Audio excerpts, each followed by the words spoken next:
Today we're looking at 5 tactical innovations that changed the game forever. 5. False 9. A term most associated with Guardiola-era Messi these days, the false 9 is actually a very old idea. In the great Austrian team of the 1930s, forward Matthias Sindelar would drop deep into midfield, drawing the defenders out of their usual positions. This gave Sindelar the chance to beat slower centre-backs in the open field, as well as creating space for wide forwards to get in behind. The tactic fell out of fashion as more conventional number 9s became the norm, but Luciano Spalletti revived it at Roma in the mid-2000s. Understanding the unique playmaking ability of Francesco Totti, he brought Il Gladiatore into a withdrawn role, creating overloads in the centre of the park and winning 11 games on the bounce. And in 2009, Pep Guardiola helped give birth to the age of Lionel Messi when he played the then 21-year-old as a false 9 against hated rivals Real Madrid. Messi moved into the centre, while striker Samuel Eto'o switched to the right wing. The little Argentinian drifted towards the centre circle, and unsure of whether to follow him or hold their deep line, Real's defenders found themselves constantly out of position, as Barca ran out 6-2 winners. The years since have often seen the term misused, as Germany's choice to play Mario Götze or Thomas Müller up front was labelled a false 9 system, when it was really a compensation for having no good strikers. But it's still a potent weapon when put in the hands of the right man, and Lionel Messi was undoubtedly the right man. 4. Catenaccio. An Italian word meaning chain or door bolt, Catenaccio was a defensive system pioneered in the 1950s and 60s. It consisted of a man-marking system with 4 defenders sticking close to their opposite numbers, while a sweeper or libero drifted behind the back line, retrieving loose balls, double-marking forwards and springing counterattacks. Argentinian coach Helenio Herrera was the flag-bearer for the system, his Inter Milan side dominating Italian and European football with 3 Serie A titles and 2 European Cups in the early 1960s.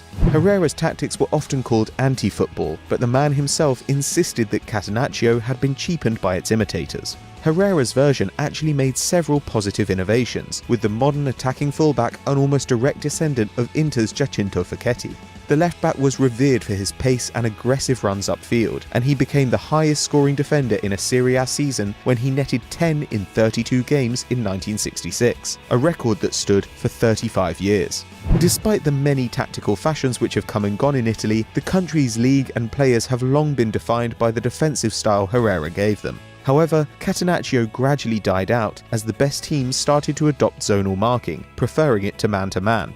Meanwhile, the modern defensive midfielder took the place of the sweeper, a position which was always really a midfielder in disguise.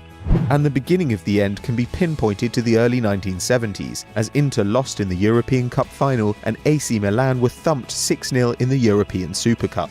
Their conqueror, an exciting Ajax side, playing a fluid brand of attacking football which came to be known as 3. Total football. The essence of total football was to cultivate versatile, technically superb players who could seamlessly change position within a match. If a defender strode out of the back, a midfielder would slot in at centre half, and if a striker dropped wide, a winger would move into the centre, making the whole team unpredictable and capable of lightning-fast interplay. Strangely enough, the system first achieved fame through the Hungary national team and Burnley FC in the 1950s, and was developed with Ajax and the Netherlands by visionary manager Rinus Michels and the club captain, all-time legend Johan Cruyff. A dizzying carousel of interchanging players and constant ball movement, Fox teams used to man-marking static opponents, bringing Ajax 3 consecutive European Cups between 1970 and 73, and taking the Dutch to the World Cup final in 1974, where they narrowly lost to West Germany. Championed as a positive, exciting response to the functional solidity of Catenaccio, the desire to play total football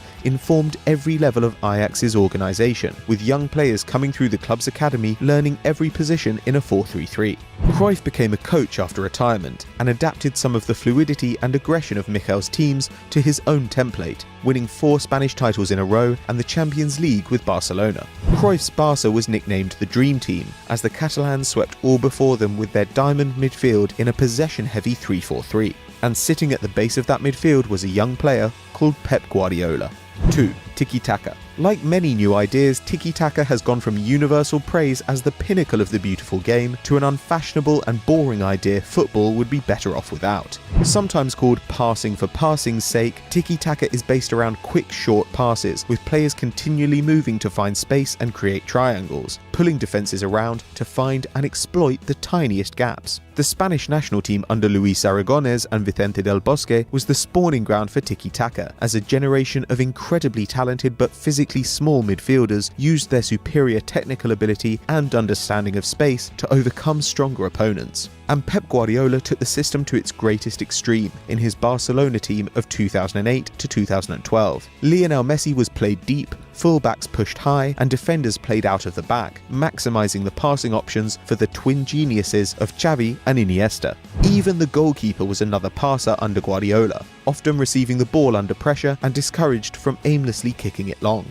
However, over time this philosophy's weaknesses were exposed in humiliating fashion, especially when Barcelona succumbed to a 7-0 aggregate loss to Bayern Munich in the 2013 Champions League semi-finals. Unimaginative, directionless possession was often labelled tiki-taka, as the endless passing failed to find a cutting edge without the scalpel-sharp instincts of Xavi. And when champions Spain exited the 2014 World Cup at the group stage after losses to the Netherlands and Chile, the press claimed that tiki-taka was finally dead, at least for now.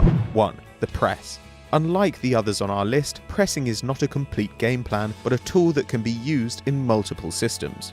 Broadly, it means closing down players and passing lanes to try and win the ball back as quickly as possible. But there are many different kinds of press. Some teams press halfway up the field, while others will go all the way to the keeper. Some will let a team reach the defensive third before springing in ambush, with defenders running in from all directions to put the opponent under pressure. Jurgen Klopp's variation, the Gegenpress, is particularly interesting. His team is focused on forcing turnovers as far up the pitch as possible, and attempting to transition into attack before the defense has a chance to recover. And that tactic took Dortmund to 2 successive Bundesliga titles in 2011 and 2012, and a Champions League final in 2013.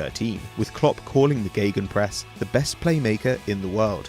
The pope of pressing is undoubtedly Argentinian coach Marcelo Bielsa, whose 3-3-3-1 formation is designed specifically to give his teams a numerical advantage in any situation.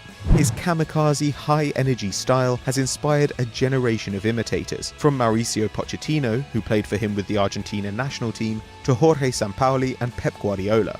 Pep has even called him the best manager in the world, and matchups between the two have produced some legendary games, including a 2-2 thriller between Barcelona and Athletic Club in 2011. And with players getting fitter with each passing season, world football could reach new heights of frenzied pressing in the years to come. We can't wait to see it.